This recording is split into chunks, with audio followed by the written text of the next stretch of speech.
prior to 1998, funded by donations. They were put under constant injections and tests by Umbrella's doctors, and some were even falsely adopted and taken to a separate laboratory where they would undergo even more intense experiments. To prevent these heinous acts from leaking to the public, children were never allowed to go outside or make any phone calls. One of the most disturbing happenings can be found in Tom's diary, a child who resided in the orphanage. The diary reads, "It's been 2 months since I sent that letter to Oliver, and all I've gotten back is nada, zip. Anne sat all the little kids down and told them a story today. She said all the kids that are adopted are turned into food for the boogeyman. That's why no one hears from them ever again. Oliver came back in the middle of the night, all messed up, screaming help me and stuff. I didn't even recognize him at first. His face was all peeling and melted off. From what we can gather from these entries, is Oliver a child of the orphanage who was falsely adopted and taken to an Umbrella facility where he underwent horrifying experiments. He eventually escaped the lab 2 months later and returned back to the orphanage. However, he was infected with an Epsilon strain of T-virus given his mutated form. He showed several signs of infection. Therefore, the orphanage staff murdered each and every single child there to prevent chances of an outbreak. However, they later told the public that the children were moved to a separate facility due to the orphanage's rundown condition.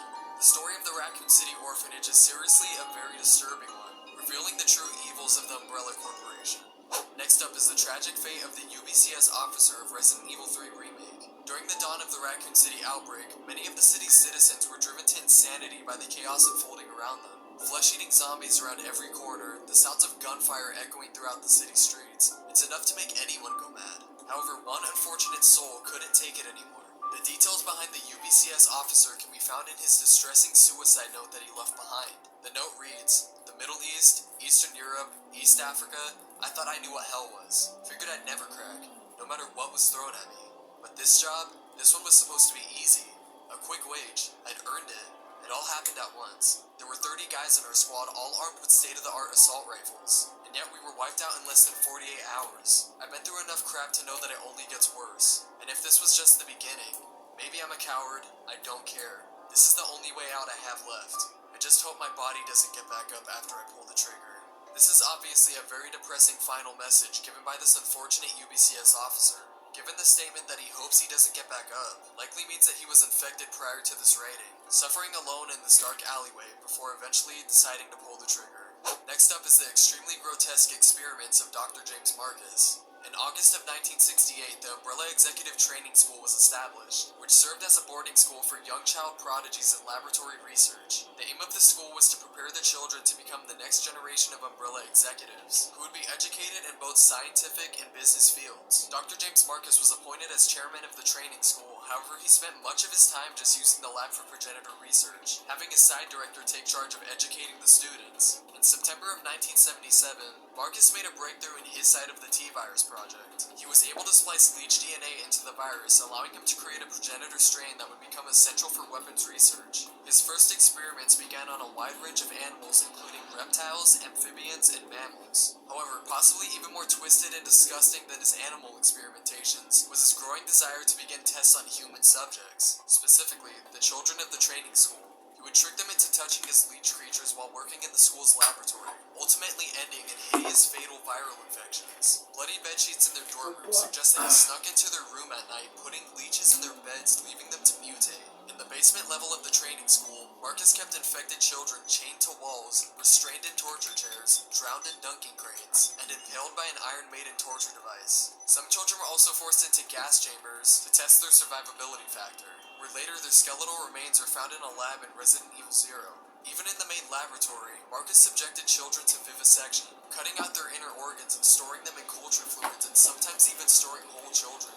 Dead children and failed experiments were eventually taken to the morgue. It's estimated that Dr. Marcus tortured and killed no less than 20 children in his 6 sadistic experiments, becoming the monster of the Resident Evil series that was hidden in plain sight. Next up is the devastating story behind Lisa Trevor. Lisa Trevor was the daughter of George and Jessica Trevor. Her father owned a construction firm known as Trevor and Chamberlain and was in charge of building the elaborate mansion of Dr. Oswald E. Spencer, the founder of Umbrella Pharmaceuticals. Upon the mansion's completion, Spencer invited the Trevors over as a form of celebration and thanks for their work. However, George was unable to attend as he was busy with work, so Jessica would take her 14-year-old daughter Lisa over for the weekend until her father could join them. Upon their arrival on November 10th, 1967, the two were immediately incapacitated by Spencer's security guards and sent to an underground lab beneath the mansion where they were injected with A and B type strains of progenitor virus. Unfortunately, Lisa's mother was later killed as she was labeled a failed experiment, and Lisa responded much better to the virus, so she was kept for experimentation. However, the loss of her mother would drive her to insanity. A Spencer employee was later sent in to act as her mother, where Lisa would later lash out and end up cutting her face off, claiming that the impersonator stole her mother's face. She ends up wearing it on herself to feel some sort of connection to her mother that was taken from her. Over the next 28 years, Lisa remained in the underground lab before being moved to the Arkley facility. In 1988, after the engineering of a Nemesis Alpha parasite, Lisa was chosen as a host. However, Lisa's immune system completely destroyed the parasite and absorbed its DNA. This restored a certain amount of her intelligence, and she randomly grew tentacles from out of her back. However, she eventually became a growing problem to the company as she kept trying to attack the women in the facility, actually getting a hold of 3 of them and cutting off all their faces. She began to mold them into a grotesque mask of rotting flesh. As this wasn't about her mother anymore, she was long gone and she just became used to it. Due to this problem, Umbrella's security service team was sent to execute her and dump her in an unknown location near Spencer Mansion. However, given her regenerative abilities, she ended up surviving, eventually gaining access to the tunnels below Spencer Mansion and haunting the characters throughout Resident Evil 1 during the outbreak in the Arklay Mountains. The story of Lisa Trevor, along with his sister Alexia, through a genetic engineering experiment under the lead of Alexander Ashford. The goal of this project was to create 2 new ultra-intelligent heirs to the Ashford family, in order to restore magnificence of the family's name within the Umbrella Corporation. The 2 would legally become the children of Dr. Alexander Ashford. However, as they grew older, it became apparent that Alexia was much more intelligent than Alfred, causing him to obsess over her and idolize her. She even graduated from university at the shocking age of 10 years old. The 2 lived in the Antarctic base where Alexia would begin her research into the T. Veronica virus. However, in 1983, the 2 would find out about their origins and begin to heavily resent their father, causing them to inject him with an early form of the T. Veronica, leaving him to rot and mutate below the facility. Later, Alexia became very unhinged, as she planned to use the T. Veronica to transform into a godlike version of herself. To do this, she would have to be kept in a cryogenic state for 15 years in order for the virus to remain stable. Alfred was left alone at the age of 12, where he would finish university and land multiple jobs in Umbrella. He would later assume the position of director of the Antarctic base and governor of Rockford Island, where his family's mansion resided. Overcome by grief from the loss of his sister, he slowly began to lose his mind, eventually developing split personality syndrome, where one persona he remained the insane Alexander Ashford, and a second where he imitates his sister. It was the only way he could cope with his pain, and he eventually became so deranged that he started dressing up like Alexia and mimicking her voice. He fell into a corrupt state of mind, enforcing harsh punishments on the prisoners of Rockford, allowing them to be brutally tortured and executed. In December of 1988, Umbrella's rival company, the HCF, planned an attack on the island, detonating an explosive in a lab which released a dangerous Epsilon strain of T virus which infected a large number of people. Alfred manages to escape the chaos, however he falls under pursuit of Claire Redfield and Steve Burnside, ultimately being able to trick them by switching between his 2 personas, leading them to think that they were actually 2 different people. He soon escapes on a jet to the Antarctic base in an attempt to release his sister from cryostasis. However, he would soon meet his demise after a confrontation with Steve as he's shot into a pit, dragging his crippled body over to the cryogenic lab to release his sister from cryostasis, where he would ultimately end up dying in her arms. In a second account, he's actually strangled to death by Alexia herself, as punishment for failing to wake her in time. The story of Alfred Ashford is downright tragic, and he's one of the few Resident Evil villains that I can actually feel for. Well guys, I hope you enjoyed these 8 most disturbing Resident Evil. Hey there. Before the stories begin, I just want to thank everyone who is submitting their own stories to my subreddit. These are the only stories I want to feature on this channel, and if you're interested in hearing me narrate your story and having it featured, please follow the link in the description below to my subreddit, where you can share as many as you like. Keep in mind, I pay for every story that is chosen to be featured. I will send you $20 via PayPal if yours is chosen. The more stories I get, the faster I can release videos. Also, as always, there's only 3 ads in this video after the first 3 stories, just to get them out of the way quick. If you think this video is cool, please subscribe and hit the like button for me. It really helps me if you do. And lastly, Thank you for being here, when I know you have so many other options. Now, let's begin.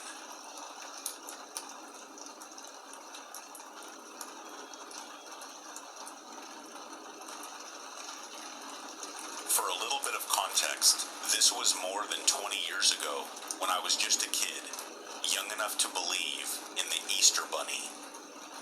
One night before Easter, I was having a sleepover with my cousins at my house, talking and having fun, all until it was time to go to sleep. Now, as it is relevant to the story, I used to always sleep on my stomach, since it was more comfortable for me when I was younger. I could never just sleep. It seemed like an eternity that I was laying there, while everyone else peacefully slept, until I heard heavy footsteps in the living room, which was rather close to the room my cousins and I were sleeping in. It's the Easter Bunny, I thought to myself. I immediately shut my eyes once I heard him enter the room. Even though my head was facing away from the door, I decided to close my eyes just in case. The heavy footsteps didn't seem to wander around the room, but straight towards where I was sleeping. I started to get a little confused, since I didn't hear him just place down some baskets or bags and then leave. I laid there still, as I heard the footsteps stop abruptly right beside me. It felt like hours that I could just hear the heavy breathing above me, piercing through the silence of the room. Until suddenly, a long and pointy fingernail touched the back of my neck. I felt myself become paralyzed in fear, as the Easter Bunny made a mark of an X on the back of my neck. Though it was not sharp enough to make me bleed or leave a scar on my neck, it still terrified me enough to make me just stay still and not dare turn around. I ended up falling back asleep, not having anything else to do but fall back asleep. I don't know what it was that walked into my house that night, but what I do know, it was not the Easter Bunny.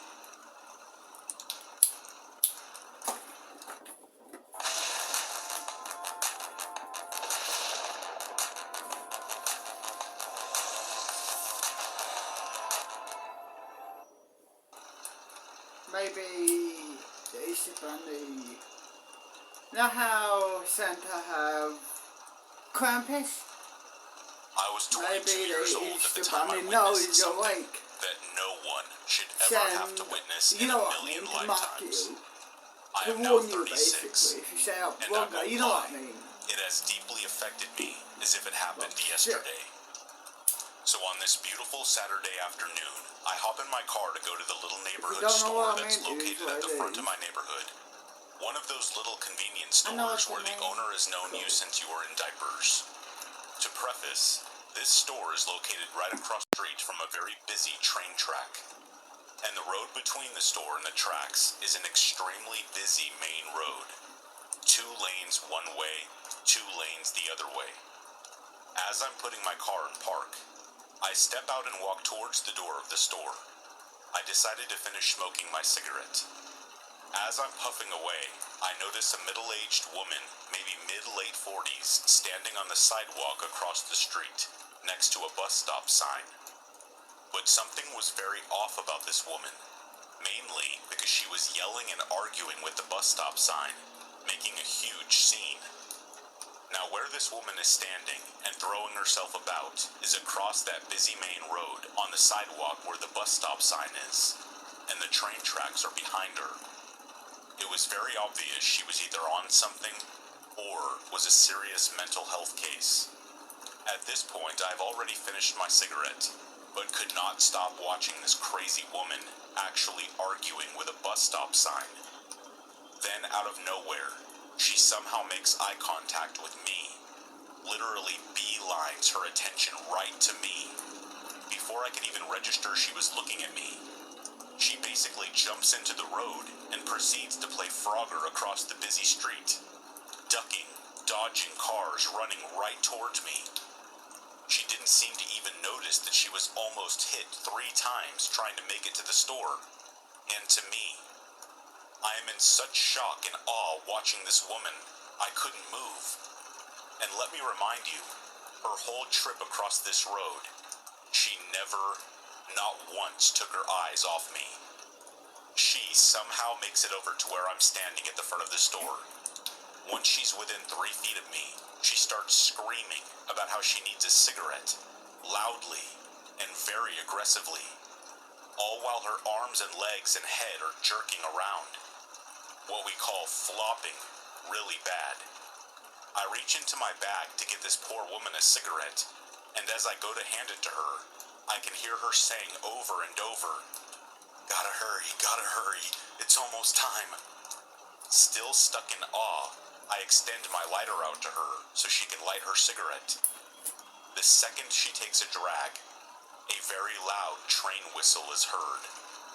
Now when she hears this train whistle, I kid you not, it's like I watch this strange sense of calm wash over this woman, and her head jerks so quickly in the direction of the train whistle, her body almost goes limp. She drops her cigarette and takes off running back across the busy road without hesitation.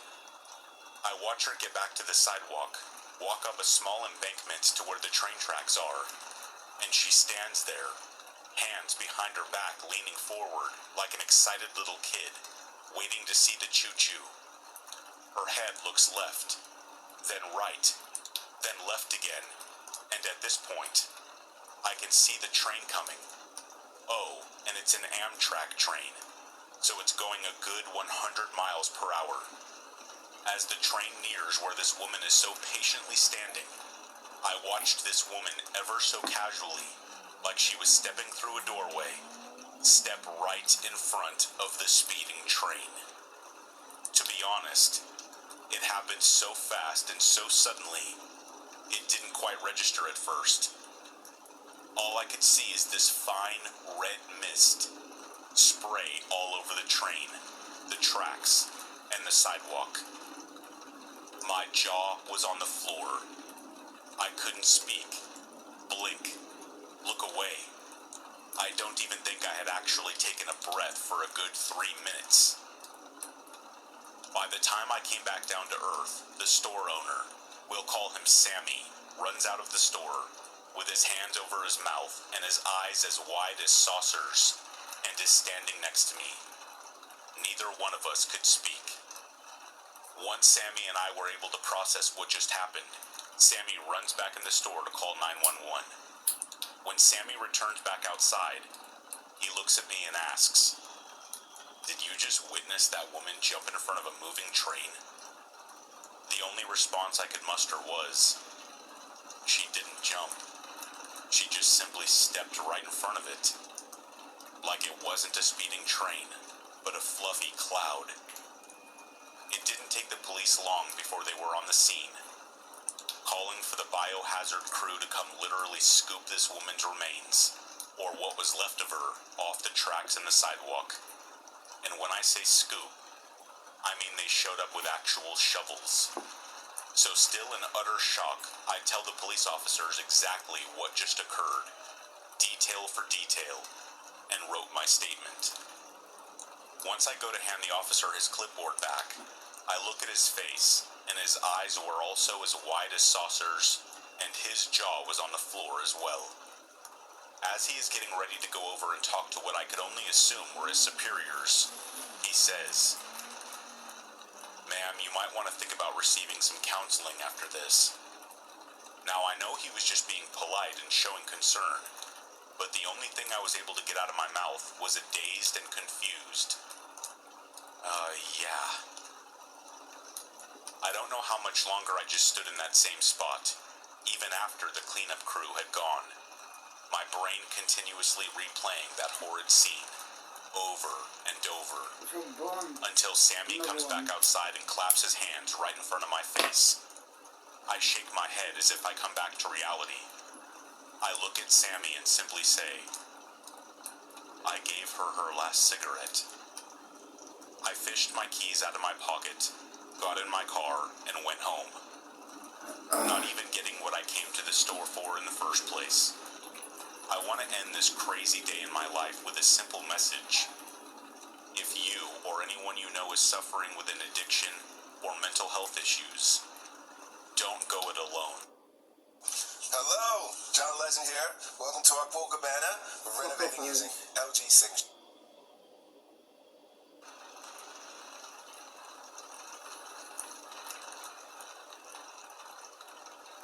I am an aspiring actor and filmmaker, and the film I'm working on is about liminal spaces. For those who don't know, liminal spaces are between what was and what is about to be. A space that seems very uncomfortable and fully devoid of people. But it's actually very normal. The reason I'm bringing this up is because I actively seek out these spaces to get inspiration and possible filming locations. One of these times I seeked out one of these spaces ended up being one of the scariest experiences of my life. The space in question was a park. Since I live out in the middle of nowhere, I have to drive about 30 minutes to get there. The park closes at dusk, so I typically park near the entrance and walk there. Keep in mind, this was around 11 p.m. I felt a very strong atmospheric tension as I was walking there. But this is very normal. Not only am I breaking the rules, but the scariest aspect of these liminal spaces is the tension in the atmosphere. I went around the gate and made my way around to the park. To set the scene, the parking lot is in a sideways L shape. The short side leads to a big trail surrounded by a dense forest, and the long side leads all the way to the park. The rest of this park is just an empty field, typically not illuminated by any lights, making it a really big void. This part will be relevant later. When I got to the park portion, I proceeded to look around for good photo opportunities and places to put secret background details. I'd guessed that this was around 10 minutes later, but I suddenly froze. I felt like someone was watching me. This is in another aspect of these spaces that isn't uncommon, but my gut was telling me that something was very wrong about this. My anxiety got worse when I heard a noise coming from some unknown direction. I panicked, and I hid next to the bathrooms, facing the opposite of the field. As I peeked behind the building, I saw a few lights facing away from me. They were aiming at the field, but they were moving a bit, as if someone with shaky hands was holding a flashlight. I felt as though alerting the people with the flashlights was a death sentence.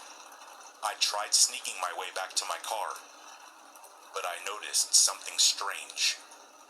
The lights were still facing the field, but they seemed as though they were closer. I started speed walking to the car, but I only realized a bit too late that I was not being very quiet while I was speed walking. I was suddenly flashed by a bright light. My adrenaline rushed, my heart sank, and I instantly began sprinting. But so did the lights. I heard footsteps running toward me, but I never heard any voices. 3, 2, 1. 3, 2, 1.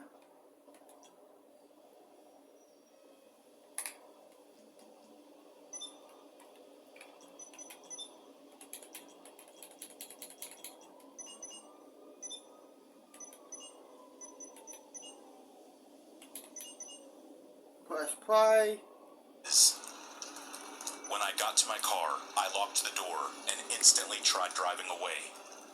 The thing is, when my car turned on, the lights stopped and stayed there. I never shined my lights in that direction at all, simply because I wanted to get out of there. As I drove off, I was trying to process what happened. Even though I was there hoping to get inspiration for a horror film, I never expected to have an experience like that while I was out. I did get the inspiration I needed, but I couldn't think straight. I didn't care about the film at that point, and was glad that I managed to get out alive. I tried doing research the next day, but I couldn't find any news related to anything like that. I was baffled by this whole situation, and I still cannot wrap my head around it.